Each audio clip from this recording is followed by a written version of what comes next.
Hello bachcho, let's see this question. Two ideal glass rods S1 and S2 refractive index 1.5 have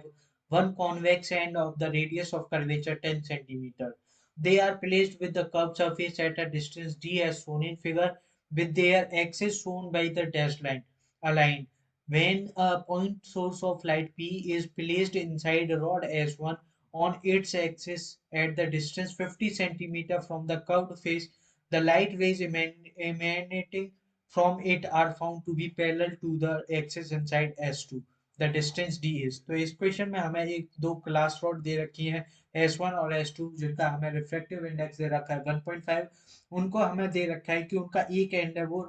convex and है और radius of curvature वो 10 centimetre और वो है D distance पर रखी हुई है एक दूसरे से और उनकी जो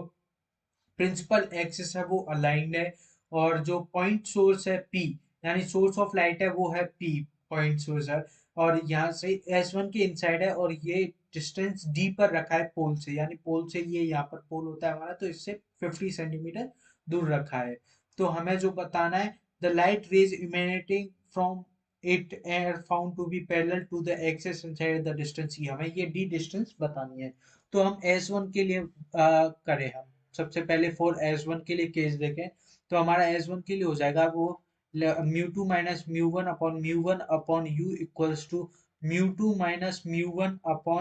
आर अपॉन आर ये हो जाएगा।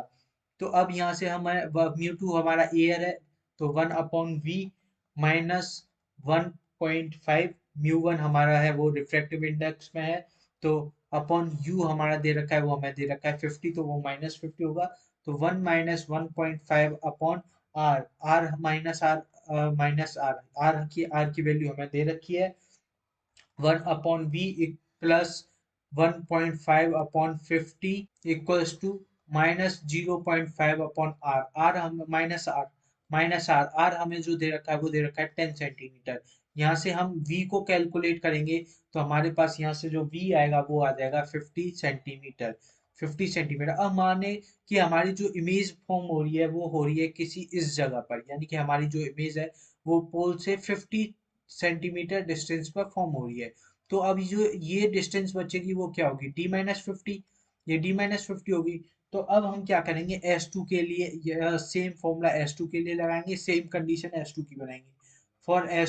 S2 के लिए हम ये फॉर्मूला यूज करें तो म्यू टू हो जाएगा वो अब हमारा रिफ्रैक्टिव इंडेक्स में आ जाएगा वो आ जाएगा म्यू टू इन 1/5 और v जो होगी वो हमारी इनफाइनाइट पे जाएगी माइनस जो हमारा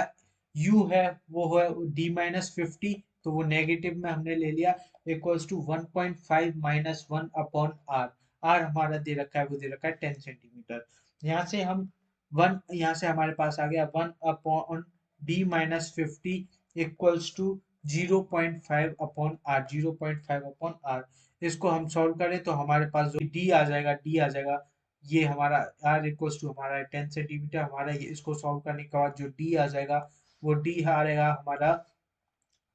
हमारा 70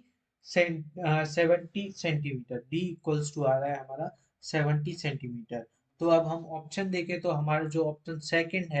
ऑप्शन सेकंड हमारा करेक्ट ऑप्शन हो जाएगा। Hope you understood it well best of